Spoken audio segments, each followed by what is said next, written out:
Good morning everybody. फिर से हम हाजिर हैं आपके सामने एक नया टॉपिक लेके। और टॉपिक का जो नाम है वो है हमारा क्वेश्चन आंसर सीरीज़। अब हम क्वेश्चन आंसर सीरीज़ तैयार करेंगे क्योंकि बहुत सारी समस्याएं आती हैं बच्चों के सामने कि how to prepare question answer easily. हम इजीली किस तरीके से क्वेश्चन आंसर को तैयार करें, तो इस वजह से मैं क्वेश्चन आंसर आपके सामने यहाँ लिख रहा हूँ। ये 10th क्लास के पहला पार्ट जो फर्स्ट चैप्टर हमारा, the book that save the earth, the book that saves the earth. तो एक थोड़ा सा मैं इसको आपको सारांश बता देता हूँ कि इसमें कुछ करेक्टर होते हैं। एक उसमें थिंक टैंक होता है जो मार्स का रूलर होता है, मार्स यानी कि मंगल ग्रह का रूलर होता है, जो अपने आप को बहुत ज़्यादा इंटेलिजेंस एंड ब्यूटीफुल शो करता है, हैंडसम शो करता है, स्मार्ट शो करता है। और he says always all the earthlings are ugly people. तो उनको एक भद्दा पीपुल कहता है जो पृथ्वीवासी हैं, और जो मंगल ग्रहवासी हैं उनको हमेशा इंटेलिजेंट कहता है और हैंडसम कहता है।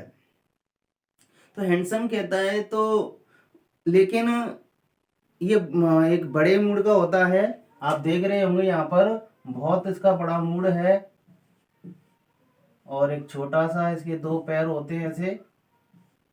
तो ये एक थिंक टैंक है। ये कौन है? ये थिंक टैंक। थिंक टैंक बहुत बड़ा होता है, लेकिन वैसे ये रियली में देखा जाए तो ये मूर्ख है। इसका एक साथी होता है जो हमेशा इसके साथ में रहता है, अप्रेंटिस नूडल। नूडल हमेशा इसके साथ में रहता है और इसको बहुत सारी सजेशंस देता है, एडवाइसेस देता है। लेकिन ये वास्तव में रियली में जो नूडल है वो होशियार है। नूडल के बाद में एक और कैरेक्टर आता है, जो पृथ्वी पर एक क्रू आता है, एक जो क्रू आता है, और उसका जो कैप्टन होती है कैप्टन ओमेगा, जो कैप्टन बन के आती है उसकी। और जो पृथ्वी पर ये जांच करने के लिए आते हैं कि पृथ्वी वाले की जो इंटेलिजेंसी है या पृथ्वी वालों का जो माहौल है वो कैसा है, वो जांचने के लिए आते हैं। तो और इसके साथ में एक थी लेफ्टिनेंट आयोटा, और इसके साथ में सार्जेंट रूप भी आता है। ये सब पूरी टीम आती है मंगल ग्रह से एक वायुयान के जरिए। लेकिन ये क्या है कि एक गलती से एक लाइब्रेरी में चले जाते हैं, और लाइब्रेरी में जब ये चले जाते हैं तो वहाँ पर हमें पता है कि बहुत सारी बुक्स होती हैं। तो ये बुक्स को देखते हैं, उनके तरह तरह के नाम निकालते हैं, कहीं इनको सुनने का साधन बताते हैं, कोई खाने की चीज़ बताते हैं या देखने की चीज़ बताते हैं। तो इसको एक सैंडविच के रूप में देख लेते हैं। कई इनको हैट बताते हैं, हैट तो उनमें से कुछ एक को खोल लेता है, वो सिर पर रख लेते हैं। तो क्या होता है कि इसमें इन द एंड एक बुक होती है जिसका नाम है मदर गूस। तो वो जब खोल के देखते हैं तो उसमें बहुत सारी चीज़ें लिखी रहती हैं। हमें पता है कि बुक्स में क्या लिखा रहता है, बहुत सारे वर्ड्स होते हैं, तो उनमें वो लिखी रहती हैं।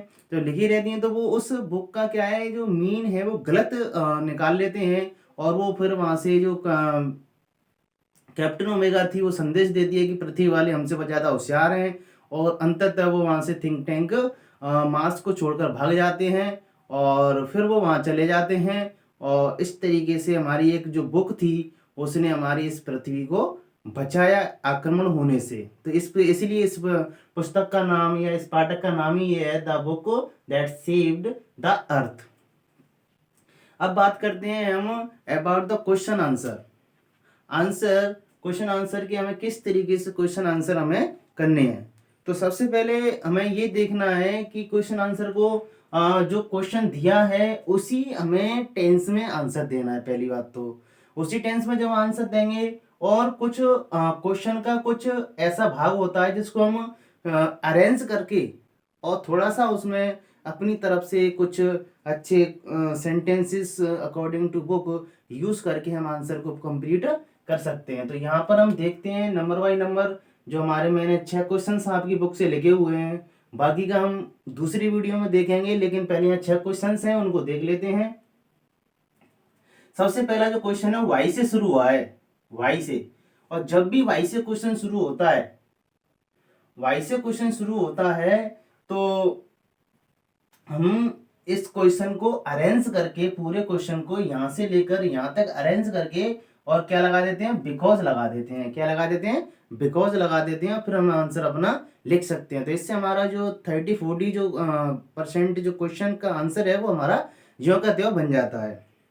दूसरा हमें ये ध्यान रखना है, ये ध्यान रखना है कि अगर क्वेश्चन में क्या दिया हो, डज दिया हो, डज, तो हमें एम बी फर्स्ट में एस या ई एस लगाना है। एम बी फर्स्ट में एस या ई एस लगाना है। अगर डू दिया हो, डू, तो ओनली एम ई फर्स्ट का यूज करना है सब्जेक्ट के साथ में। लेकिन अगर डिड दिया हो तो जब हम सिंपल बनाएंगे उसको, ये सिंपल में जब हम यूज करते हैं तो हम यूज करेंगे M B second, M B second. लेकिन ये जो फॉर्मूला है ये कोई नया फॉर्मूला नहीं है, ये बस यही है कि जैसे कि हमें पता है कि जब क्वेश्चन होता है प्रेजेंट इंडेफिनिट और पास्ट इंडेफिनिट टेंस में, तो उसका जो सिंपल बनता है उसमें दोनों में एच बी नहीं लगाई जाती है। तो बस इसका यही एक अंतर है हमारे सामने। तो क्वेश्चन है कि why did think tank express, व्यक्त करना, पीवीसनेस माने होती है एक तरह से झिझक या खींच, खींच जो होती है विद नूडल्स, नूडल्स के साथ में अपनी जो गुस्सा है वो कैसे प्रकट करता है। तो हम मैंने अभी बताया था कि डिड के साथ में आपको क्या लगानी है, एम बी सेकेंड लगानी है। तो इसको हमें सब्जेक्ट से, और सब्जेक्ट हमारा कहाँ मिलेगा, एच बी और एम बी के बीच में। एच बी और एम बी के बीच में क्वेश्चंस हमेशा, क्वेश्चन जो होता है हमारा एच बी एम बी के बीच में हमेशा हमें सब्जेक्ट मिलता है। तो हमने देखा थिंक टैंक, तो थिंक टैंक को हमने यहाँ ले लिया थिंक टैंक एक्सप्रेस्ड, क्योंकि क्या आई है, डिड आई है, तो हम क्या लगाते हैं इसमें, ED. expressed his peevishness with noodle because he forgot something his about his salutation, salutation means होता है अभिवादन, अभिवादन, अभिवादन अकॉर्डिंग टू थिंक टैंक, यानी थिंक टैंक के अनुसार उसका जो स्वागत होना चाहिए, उसका जो महिमा गुणगान होना चाहिए, उस तरीके से नूडल ने नहीं किया था, इसलिए वो क्या हो जाता है, उससे नाराज हो जाता है, दुखी हो जाता है। तो ये हमारा पहला क्वेश्चन था कि think tank expressed his peevishness with noodles because he forgot his solution according to think tank. Next question है, नेक्स्ट क्वेश्चन में पहले हम देख लेते हैं डिफिकल्ट वर्ड। डिफिकल्ट वर्ड एक ही आया है इसमें, वो है डिस्क्राइब। डिस्क्राइब मीन्स होता है हमारा वर्णन करना, वर्णन करना। डिस्क्राइब मीन्स होता है वर्णन करना। तो जो एच बी टेंस में होती है उसी टेंस पर हम इसकी हिंदी समाप्त करते हैं हमेशा। तो how does think Tank describe the अर्थ, तो पृथ्वी को या पृथ्वी के बारे में किस तरीके से वो अपना डिस्क्राइब करता है थिंक टैंक। तभी मैंने बताया था कि वो एक बिल्कुल बेकार मानता है पृथ्वी को और पृथ्वी वालों को। तो अभी मैंने बताया था जैसे सब्जेक्ट, तो यहां से हमने सब्जेक्ट लिया, इसमें क्या आया है, डस। तो हमने जो एम बी है, एम बी में क्या लगा दिया, ई एस, या ई इसमें पहले से ही है तो एस लगा दिया। तो Think Tank describe the Earth as unimportant place, एक महत्वहीन स्थान मानता है। He calls the people of Earth as ugly earthlings. Earthlings माने होती हैं, अगली माने होता है भद्दा, भद्दा। अर्थलिंग्स माने पृथ्वीवासी, पृथ्वीवासी। फर्दर, फिर वो फर्दर भी होता है आगे। He says that Martians are handsome and intelligent।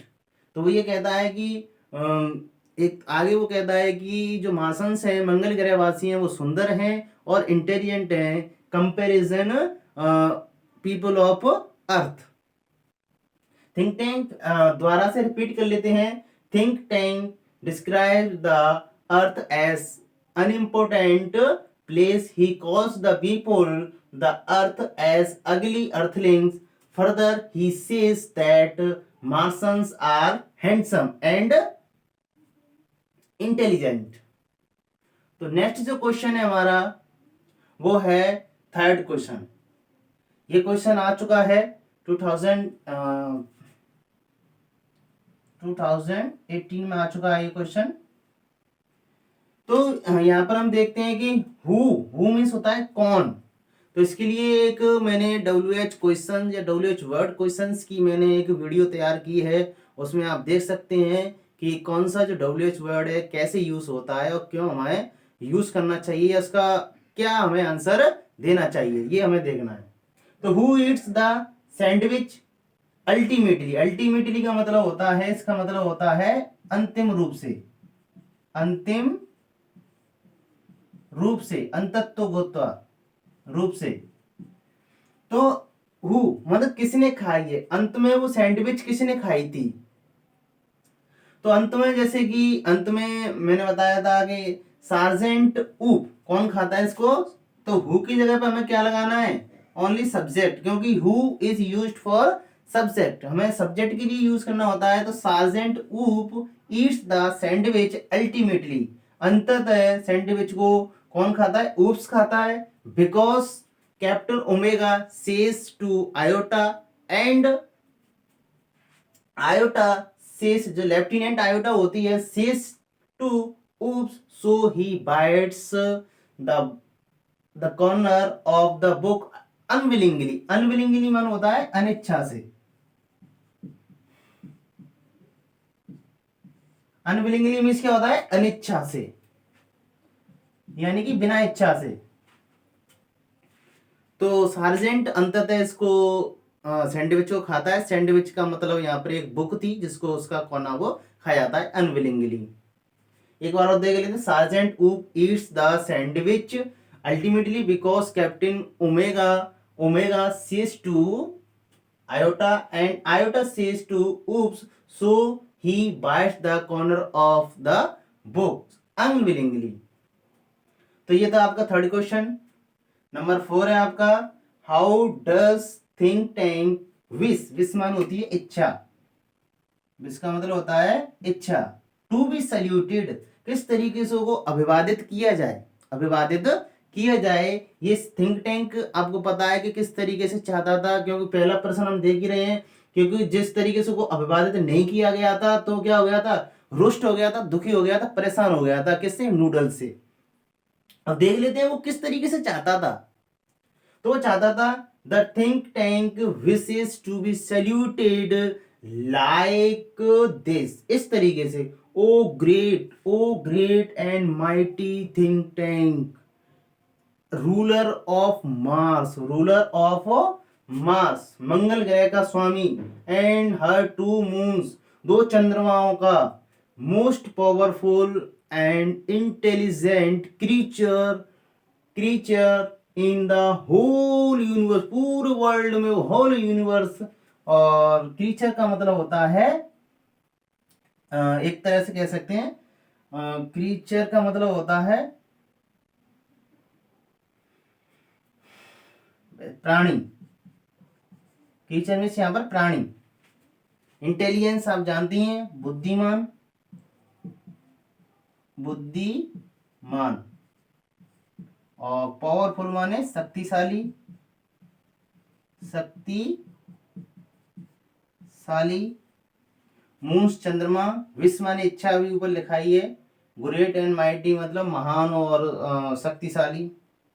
Next question है आपका 5th नंबर, व्हाट डज ऊप थिंक अबाउट लाइब्रेरी, जो लाइब्रेरी में वो वहां से पहुंचे थे एक जहाज के जरिए, तो वो एक लाइब्रेरी में पहुंचते हैं, जैसे मैंने सारांश बताया था, तो वहां बहुत सारी पुस्तकें दी उनको, तरह तरह के, उनको वो सोचते हैं उसके बारे में। तो ऊप्स क्या सोचता है, तो ऊप्स थिंक्स, तो जैसे ऊप यहाँ सब्जेक्ट है, डस हटाएंगे और एमबी में ऐसे ईएस लगाएंगे, तो ऐसे ईएस मैंने पहली वीडियो में आपको बताया है टेंस की में कैसे लगाते हैं। Thinks about the library that these may be hats, वो कहते हैं, वो सोचता है कि ये हैट्स हो सकते हैं पहनने के, और hats, he keeps one of them, उनमें से वो एक को ऑन हिज हेड, अपने सिर पर रख लेता है, he keeps one of them on his head, अपने सिर पर रख लेता है। And also things, he also things haver dessery, haver dessery का मतलब होता है एक ऐसा प्लेस या ऐसी स्थान या ऐसी दुकान जिस पर सीने का जो सामान मिलता है।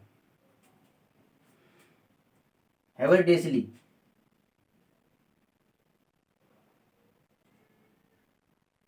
सीने के लिए, सीने संबंधी सामग्री यानी सीयूज। सीयूज माने सीना, जैसे कपड़ा वगैरह सीना।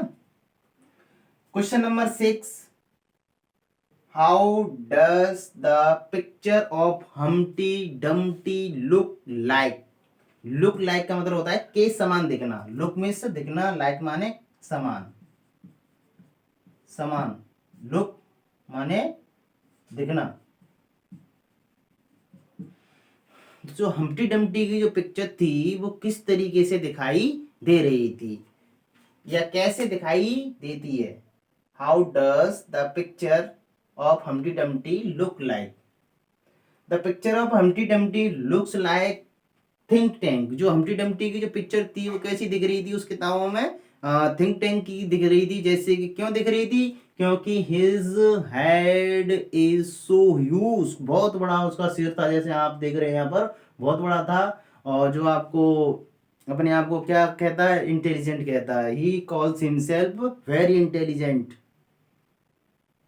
And picture of Humpty Dumpty looks like think tank because of huge head, because of huge head. वो एक बड़े सिर के कारण उसको क्या कहा जाता था, हम्टी डम्टी की तरह से वो दिख रहा था, लाइक बैलून। और उस बैलून की तरीके से उसका क्या हो गया था, सिर था।